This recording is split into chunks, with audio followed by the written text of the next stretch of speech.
Morning Spirit.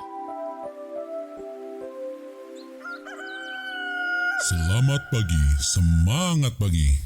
Shalom Bapak Ibu dan saudara-saudariku yang dikasihi oleh Tuhan Yesus. Bertemu kembali di dalam Morning Spirit. Pagi ini kita akan belajar firman Tuhan dengan tema menang saat mengalami kesusahan hidup. Tidak ada seorang pun yang luput dari masalah kehidupan, karena dunia ini sudah jatuh ke dalam dosa. Tetapi orang-orang yang berpegang kepada firman Tuhan dapat menang dari kesusahan hidup. Pada saat ini kita akan belajar dari 1 Tesalonika 3 ayat 1 sampai 13. Kita akan belajar bagaimana kita dapat menang saat menghadapi kesusahan-kesusahan hidup. 1 Tesalonika 3 ayat 1 dan 2 berkata, "Kami tidak dapat tahan lagi, karena itu kami mengambil keputusan untuk tinggal seorang diri di Athena. Lalu kami mengirim Timotius," kata Paulus, "saudara yang bekerja dengan kami untuk Allah dalam pemberitaan Injil Kristus, untuk menguatkan hatimu dan menasehatkan kamu tentang imanmu." Rasul Paulus, saudaraku, mengetahui bahwa jemaat Tesalonika sedang menghadapi kesusahan-kesusahan yang berat.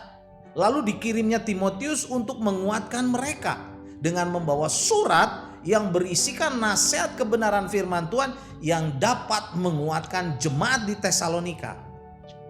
Saat ini kita akan belajar 3 kebenaran dari perikop ini sehingga kita pun menjadi seorang pemenang saat menghadapi kesusahan-kesusahan hidup.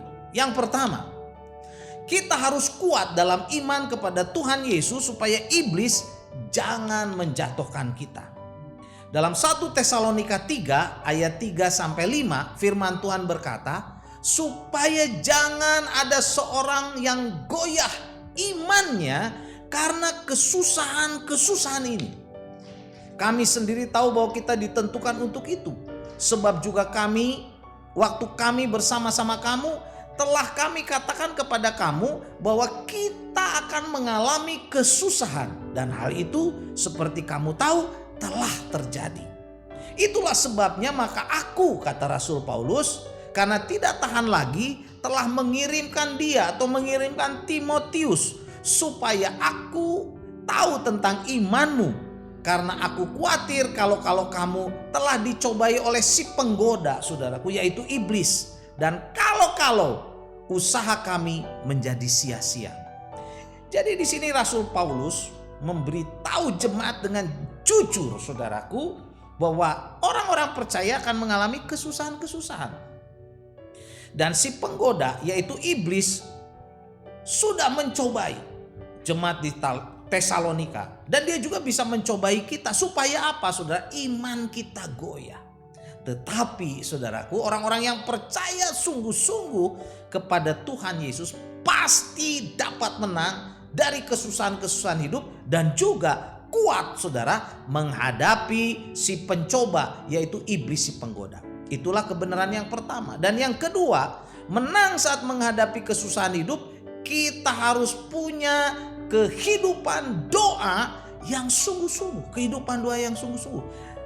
Tesalonika 3 ayat 10 mencatat, siang malam, kata Rasul Paulus, kami berdoa sungguh-sungguh supaya kita bertemu muka dengan muka dan menambahkan apa yang masih kurang pada imanmu. Dalam ayat ini Rasul Paulus memberikan teladan, saudara, dan kesaksian bahwa dia berdoa, saudara, bahkan siang dan malam dengan sungguh-sungguh, supaya dapat bertemu dengan jemaat di Tesalonika dan menguatkan iman mereka. Doa, saudaraku, adalah kekuatan orang percaya untuk menghadapi kesusahan-kesusahan hidup. Dan pastinya juga menghadapi godaan iblis yang ingin menjatuhkan kita. Dalam Markus 14 ayat 38 firman Tuhan mencatat, berjaga-jagalah dan berdoalah supaya kamu jangan jatuh ke dalam pencobaan. Roh memang penurut, tetapi daging lemah. Ini kata-kata Tuhan Yesus saudara disampaikan kepada murid-muridnya di Taman Getsemane supaya mereka berjaga-jaga dan berdoa supaya jangan jatuh dalam pencobaan. Mari saudara, kita senantiasa berdoa, berjaga-jaga di dalam doa supaya saat kita menghadapi kesusahan hidup, kesulitan hidup saudara, masalah-masalah yang datang saudara, juga godaan-godaan iblis, iman kita tidak jatuh saudara, kita tetap kuat. Masalah yang datang dalam hidup kita, keluarga kita, apapun juga, kita dapat keluar sebagai pemenang. Dan kebenaran yang ketiga saudara, menang menghadapi kesusahan hidup, kita harus hidup dalam kasih Tuhan terhadap sesama dan hidup dalam kekudusan. 1 Tesalonika 3 ayat 12-13 berkata, dan kiranya Tuhan menjadikan kamu bertambah-tambah dan berlimpah-limpah dalam kasih seorang terhadap yang lain dan terhadap semua orang, sama seperti kami juga mengasihi kamu, kata Paulus. Karena dia atau karena Tuhan menguatkan hatimu supaya tak bercacat dan kudus di hadapan Allah Bapa kita pada waktu kedatangan Yesus Tuhan kita dengan semua orang kudusnya. Bila hidup kita dipenuhi dengan kasih Tuhan yang bertambah-tambah, berlimpah-limpah terhadap sesama saudaraku, kita akan menjadi orang percaya yang kuat dan menang menghadapi kesusahan-kesusahan hidup.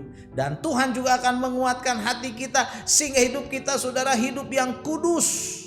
Firman Tuhan mengatakan tanpa kekudusan tidak ada seorang pun dapat melihat Allah. Di hadapan Allah saudara kita bisa kudus. Saat kita hidup kudus, maka hidup kita akan diberkati, diberikan kekuatan oleh Allah yang kudus.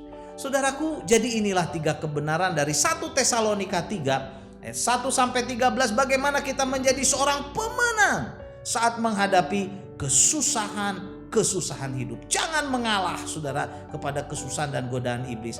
Langkah yang pertama saudara, kita harus kuat dalam iman kepada Tuhan Yesus supaya iblis jangan menjatuhkan kita.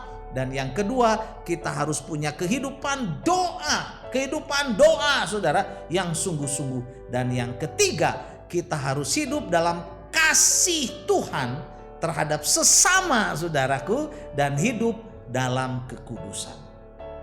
1 Tesalonika 3 ayat 3 berkata, supaya jangan ada orang yang goyah imannya karena kesusahan ini. Kamu sendiri tahu bahwa kita ditentukan untuk itu. Mari saudaraku, karena kondisi dunia sudah jatuh dalam dosa, kesusahan pasti datang. Tapi kita menang saudaraku di dalam Tuhan Yesus. Amin. Mari kita berdoa. Terima kasih Tuhan. Bersama Engkau Tuhan kami bisa menang. Dan kami mau terus belajar.